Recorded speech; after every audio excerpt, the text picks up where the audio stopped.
Ei, seus lindos, tudo bem? Eu tô aqui hoje pra trazer mais uma mensagem pra gente, meditar. E se eu pudesse dar um título, né? Se eu pudesse, não, posso. Podendo dar um título pra essa mensagem, será Deus não tem compromisso com o nosso conforto. Deus tem compromisso com o seu soberano propósito. Então eu queria que a gente pensasse um pouco a respeito disso. E trazendo pro natural primeiro, eu queria que a gente pensasse um pouco quanto a gente é viciado no conforto.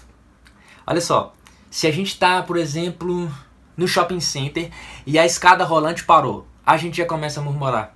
A gente já, ai, que saco, e etc. Se tá sol, a gente reclama. Se tá muito quente, a gente reclama. Se tá muito frio, a gente reclama, né? A gente tá tão viciado no conforto. Se tá esperando o elevador tempo demais, a gente reclama. Então, tudo a gente reclama. A gente tá viciado no conforto. Isso é um retrato da nossa vida espiritual, né? Então, assim, Jesus tem uma palavra dele que fala assim: façam tudo sem murmuração.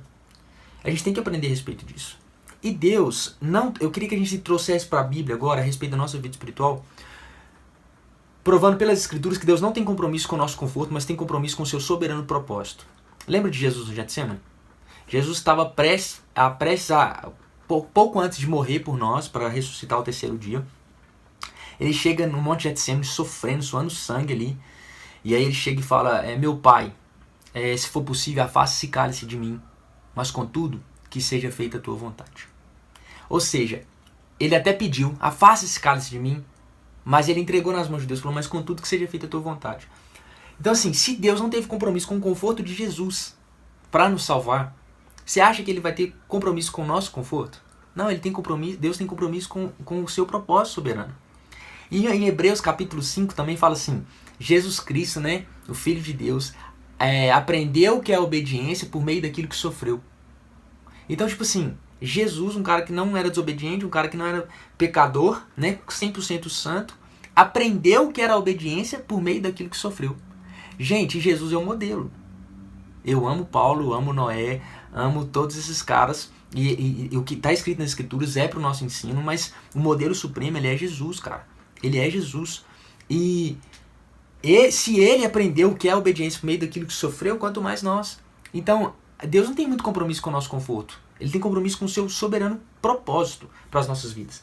Eu queria lembrar um pouquinho, fiz até uma colinha aqui, porque eu queria trazer a nossa memória um pouquinho das Escrituras. Lembra comigo aqui de Noé. Olha o quanto que foi desconfortável. Deus chega para ele e fala assim: ô Noé, vai lá para dentro da floresta e vai cortar 100 anos de madeira lá. Fica cortando madeira durante 100 anos lá, porque vai vir uma chuva aí e é para você construir essa arca. Deve ter sido muito confortável. Vixe, confortável demais. Você passa 100 anos cortando madeira. Aí beleza, ele corta a madeira durante 100 anos, beleza, monta a arca lá e faz o que tem que fazer. E aí ele passa, depois disso tudo, ele passa mais ou menos um ano dentro da arca com aquele tanto de bicho, um futu que devia estar, um cheiro desagradável. E um ano convivendo com os animais, num lugar praticamente fechado, com poucas janelas. Meu Deus do céu, como que deve ter sido difícil passar por esse processo.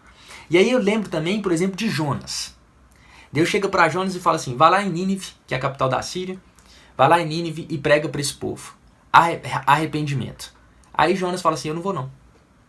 Aí todo mundo julga Jonas, né? Jonas rebelde, chorão. Eu queria ver você e eu na pele dele. Sabe por que um dos motivos, quando a gente estuda, por que Jonas não queria pregar para aquele povo? Porque aquele povo, no passado, foi um povo muito cruel com o povo de Israel. Ou seja, com um povo cruel com os antepassados de Jonas. Então, era um povo tão cruel, gente, mas tão cruel, que alguns estudiosos, alguns teólogos afirmam que esse povo era tão cruel que eles, quando a mulher estava grávida, israelita, ele não estava nem aí. Ele pegava a barriga da mulher e cortava a barriga da mulher grávida. Era um povo muito cruel. É lógico que Jonas não queria ir pregar para eles, porque ele sabia que se ele fosse pregar e houvesse arrependimento, Deus era misericordioso e ia perdoar eles. E Jonas queria o quê? Jonas queria que o pau quebrasse. Jonas queria que o povo morresse, que Deus não tivesse misericórdia. Até que a gente vê isso no último capítulo de Jonas, que Deus confronta ele a respeito disso. Então, não foi confortável para Jonas ir pregar arrependimento para um povo, sabendo que Deus ia perdoar um povo que fez o povo dele sofrer. Não foi confortável.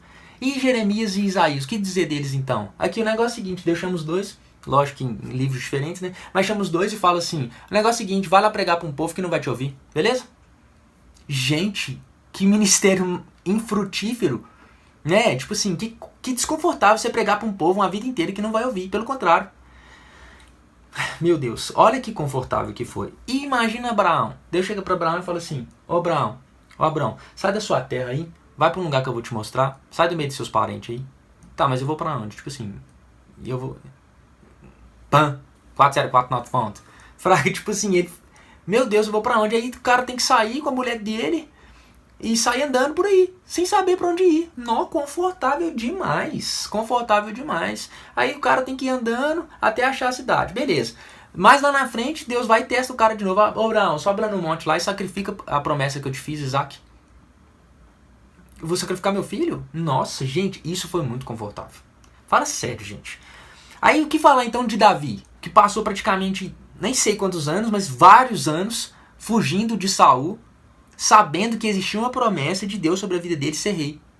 E o cara tem que passar anos e anos sendo perseguido pelo rei e fugindo de cidade em cidade, e naquele desconforto, tendo que morar em caverna.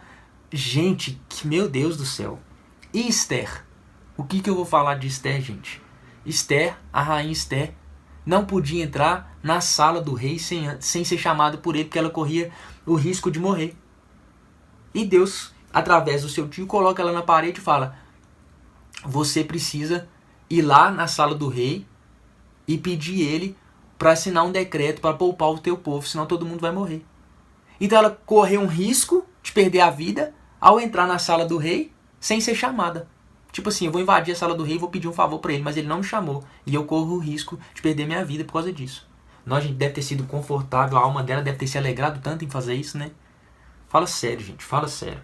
E os discípulos, gente, que tiveram que deixar emprego, tiveram que deixar casas, suas cidades, andar por aí confiando que Jesus ia sustentar eles.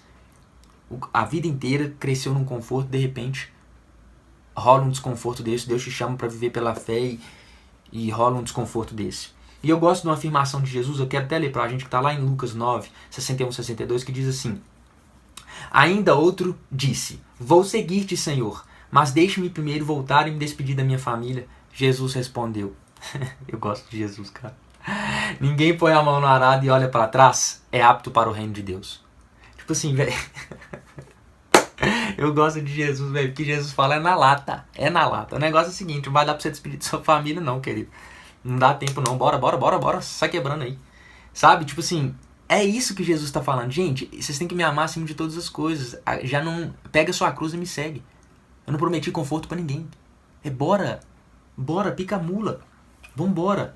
Então Jesus tá falando que se você coloca a mão no arado, ou seja, se você começa a trabalhar pra ele, se você começa a servi-lo, se você começa a amá-lo, se você der uma olhadinha pra trás, ele fala, se você largar a mão do arado, você não é apto. E foi ele que afirmou. Agora, gente, eu gosto muito de um cara chamado Paulo. Lembra? Paulo. Saulo de Tarso, que virou Paulo.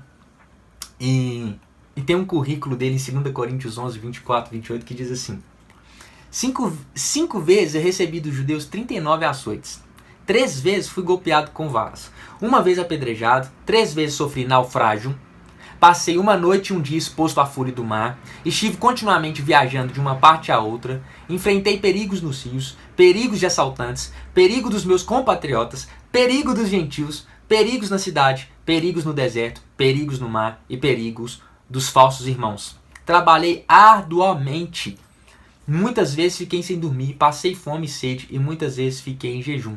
Suportei frio e nudez. Além disso, enfrento diariamente uma pressão interior, a saber, a minha preocupação com todas as igrejas. Está lá em 2 Coríntios 11, do 24 ao 28. Gente, quando a gente olha para a história, sem mencionar tantas outras pessoas, né? Eu peguei só alguns aqui para a gente ter uma ideia. Mas pensa comigo, sem mencionar tantos outros, Deus não teve compromisso com nenhum deles. Com conforto, aliás, de nenhum deles. Nenhum. Deus teve compromisso com o seu propósito soberano. Gente, e é duro ouvir isso, mas seguir Jesus é bem desconfortável. É bem desconfortável. Não é um evangelho que ele te garante onde você vai dormir. porque nem o Filho do Homem tem onde repousar a cabeça. É seguir Jesus, cara. Em contrapartida, nós temos a maior segurança do mundo porque ele prometeu cuidar da gente. Mas não vai ser num hotel 5 estrelas sempre. Entendeu? Ele vai exigir coisas de mim e coisas de você que vai doer, cara. Que vai ser desconfortável demais. Você dá uma palavra pra alguém, você deixar sua família e ir morar em outro lugar. Sei lá o que Deus vai pedir pra cada um de nós. Mas, gente, é desconfortável. O evangelho, ele é desconfortável. Porque ele não tem promessa para essa vida. A promessa dele é para outra. É lá que está o nosso conforto. É lá, é o foco na eternidade. Jesus Cristo sofreu. A palavra de Deus fala que Jesus suportou a cruz por causa da alegria que lhe fora proposta. Da alegria que lhe fora proposta. Só que, tá entendendo? É pra gente a mesma coisa na eternidade, não é aqui. E a gente precisa trazer isso à memória. Jesus, ele veio como unigênito do Pai. Deus enviou o seu unigênito para que todo aquele que nele crê não pereça, mas tenha vida eterna. Unigênito significa único do gênero. Então ele era o único do gênero. Aí ele morre, ressuscita e Deus faz dele, ele também era o primogênito. Faz dele o primogênito. O que é primogênito? Se o unigênito é único do gênero, ó o WhatsApp bombando aqui. O único do gênero, primogênito é o quê? Primeiro do gênero. Então qual que é a ideia de Deus? Eu vou ler para você Romanos 8, 29. Diz assim: pois aqueles que de antemão conheceu, também os predestinou para serem conformes à imagem de seu Filho, a fim de que ele seja o primogênito entre muitos irmãos. Então eu vou te falar qual que é o propósito de Deus. Jesus ressuscitou, Jesus veio como unigênito e como primogênito. Por quê? Porque é o primeiro do gênero. A ideia de Deus é fazer com que todos nós cheguemos à maturidade de Cristo. Nosso caráter. Nós precisamos ser aperfeiçoados. E não tem como construir um caráter de alguém de modo confortável. Vamos colocar aqui de modo natural. Se você diz sim para tudo que o seu filho pedir, imagina que monstro que você vai criar. Então, se você quer construir um caráter de alguém, você precisa dizer mais não do que sim. E o não é desconfortável. Bate de frente com a gente. Então, ele é o primeiro do gênero. Por quê? Porque Deus quer criar em nós o caráter de Cristo em nós. Quer formar em nós o caráter de Cristo. E Jesus aprendeu que é obediente por meio daquilo que sofreu. E ele é o nosso modelo, ele é o nosso exemplo. Ele é o primeiro do gênero. E nós vamos depois. Então não tem como aprender a obediência, não tem como ser aperfeiçoado no nosso caráter se a gente não passar por desconforto. Gente, que evangelho que é esse que a gente está querendo viver? A gente precisa entender isso, cara. Que na verdade, isso está somando pra gente glória. Essas tribulações estão somando glória. A nossa glória é ser como Cristo Jesus. A nossa glória é parecer como Ele. É desconfortável. Então não dá pra fugir dos processos. Minha palavra com você hoje é: não fuja dos processos. Se Deus te deu uma palavra, irmão, e que tá sendo desconfortável para você aceitar essa instrução, seja você sair da sua casa e morar em outro lugar, seja uma missão, seja, não sei, atender um chamado de viver pela fé no sentido financeiro, no sentido chamado integral. Eu sei lá o que Deus está te chamando, mas não foge dos processos, não. Não foge dos processos. E eu queria que a gente lesse agora uma historinha bíblica que está lá em 2 Samuel 18. Deixa eu dar o panorama dela aqui pra gente ganhar tempo.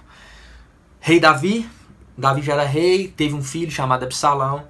Em determinado tempo da sua jornada ali como rei, seu filho Absalão se revolta contra ele e começa uma guerra contra a vida dele. E aí teve um dia que ia rolar a guerra e Davi chegou pro capitão dele lá, pro general dele lá e falou assim: olha, vocês vão pra guerra contra o exército do meu filho e tal, mas não mata meu filho. Não mata meu filho, hein? Aí, não, beleza, pode deixar e tal. Aí o que aconteceu? O Absalão tava no meio da guerra, eles estavam guerreando no meio de uma floresta. E Absalão tava correndo com um cavalo, ele passou entre uns galhos lá e a cabeça dele ficou presa num galho. E por ficar presa num galho, a cabeça dele, o exército inimigo viu e Joabe mandou matar. Né? Que é o Joabe, que era o capitão da guarda de Israel lá, do exército de Israel. Aí, de Davi, aliás. Aí foi lá e mataram ele. Absalão foi lá e matou... Absalão não, o Joabe foi lá e matou Absalão. E aí, beleza, tinha que dar o recado pro rei agora que nós vencemos a guerra e que o filho dele estava morto. Aí começa a partir daí o que eu vou ler. Presta atenção. Vou dar só um minuto. Então, Ahimaás, filho de Zadok, disse: deixe-me correr e levar ao rei a notícia de que o Senhor lhe fez justiça, livrando-o de seus inimigos. Não é você quem deve levar a notícia hoje, disse-lhe Joabe. Deixe isso para outra ocasião. Hoje não, porque o filho do rei morreu. Então Joabe ordenou a um etíope ou a um cuxita: vá dizer ao rei o que você viu. O cuxita inclinou-se diante de Joabe e saiu correndo para levar as notícias. Todavia, Ahimaás, filho de Zadok, disse de novo a Joabe: não importa o que aconteça, deixe-me ir com o cuxita. Joabe, porém, respondeu: por que quer tanto ir, meu filho? Você não receberá nenhuma recompensa pela notícia. Mas ele insistiu: não importa o que aconteça, quero ir. Disse então Joabe: pois vá. E Ahimaás correu pelo caminho da planície e passou à frente do cuxita. Davi estava sentado entre a porta interna e a externa da cidade. E quando a sentinela subiu ao terraço, sobre a porta, junto à muralha, viu um homem que vinha correndo sozinho. A sentinela gritou, avisando o rei. O rei disse: se ele está sozinho, deve trazer boa notícia. E o homem foi se aproximando. Então a sentinela viu outro homem que vinha correndo e gritou ao porteiro: vem outro homem correndo sozinho. Esse também deve estar trazendo boa notícia, exclamou o rei. A sentinela disse: está me parecendo que, pelo jeito de correr, o da frente é Ahimaás, filho de Zadok. É um bom homem, disse o rei. Ele traz boas notícias. Então Ahimaás aproximou-se do rei e o saudou. Prostou-se rosto em terra diante do rei e disse: bendito seja o Senhor teu Deus. Ele entregou os homens que rebelaram contra o rei, meu senhor. O rei perguntou: o jovem Absalão, filho dele, está bem? Ahimaás respondeu: vi que houve grande confusão quando Joabe, o servo do rei, ia enviar teu servo, mas não sei o que aconteceu. Já começou a vacilar. Aí o rei disse: fique ali ao lado esperando. E Ahimaás ficou esperando. Então o cuxita chegou e disse: ó rei, meu senhor, ouve a boa notícia. Hoje o Senhor te livrou de todos que se levantaram contra ti. O rei perguntou ao cuxita: o jovem Absalão está bem? O cuxita respondeu: que os inimigos do rei, meu senhor, e todos que se levantaram para lhe fazer mal, acabem como aquele jovem. Então o rei, abalado, subiu ao quarto que ficava por cima da porta e chorou. Foi subindo e clamando: ah, meu filho Absalão, meu filho Absalão, quem me dera ter morrido em seu lugar. Ah, Absalão, meu filho, meu filho. Essa história está lá em 2 Samuel 18, o que eu li aqui a partir do versículo 19 a 33, mas seria legal você ler depois, aos mais interessados em. Presta atenção comigo. O cara morre, o Davi mandou não matar o filho dele, matam. Aí o Joabe manda um recado pro rei através de um mensageiro e fala assim: ó, vai lá e avisa pro rei que o filho dele morreu. Aí um cara chega pra ele e fala assim: deixa eu levar também. Aí ele falou assim: não, você não. Aí ele falou assim: não, mas deixa eu levar também. E ficou insistindo. Ele falou: então vai. Só que ele já tinha mandado um cara ir primeiro, então esse cara saiu primeiro. Só que aqui nas escrituras fala que esse cara que saiu segundo, que foi o que se encheu pra dar recado, saiu depois, mas chegou primeiro. Ele chegou depois de quem saiu primeiro. Que doideira. Mas por quê? Porque fala que foi pela planície. Chegou lá, o rei perguntou: e aí, o que aconteceu? Cadê meu filho? O cara já começou a gaguejar já. Já não deu a notícia completa. Só falou que venceu a guerra, mas não falou que seu filho morreu, né? Não aguentou. Aí o que o rei fez? Colocou ele de lado. Aí veio o cuxita, que foi um cara que provavelmente não veio pela planície, porque ele saiu primeiro e chegou depois. E a escritura deixa claro que o cara que saiu segundo pegou a planície e chegou primeiro. Logo, interpreta-se, né?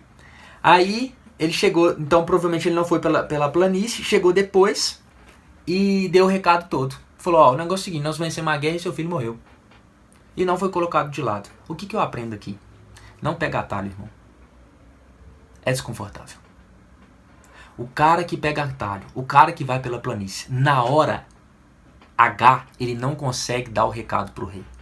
Ele não consegue cumprir a missão que Deus vai lhe confiar lá na frente. Então, irmão, não adianta.